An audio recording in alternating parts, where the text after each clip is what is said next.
আসসালামু আলাইকুম সবাইকে। আজকে মাহে রমজানের 15তম রোজা। আজকে মসজিদে ইফতার করতে আসছি, সবার সাথে ইফতার করবো। এটা তো আরকিস মসজিদ, সবাই খাচ্ছে। এখানে পাস্তা দিচ্ছে, সালাদ দিচ্ছে, গরুর মাংস দিয়ে ডাবলি দিয়ে রান্না করছে, আর এক ধরনের ডালের স্যুপ দিচ্ছে।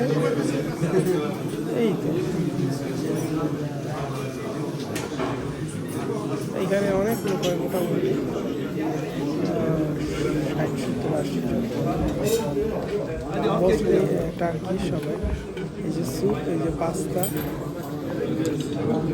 এই তো ঠিক আছে। সবাই ভালো থাকবেন, দোয়া করবেন, আর বেশি বেশি নামাজ পড়বেন।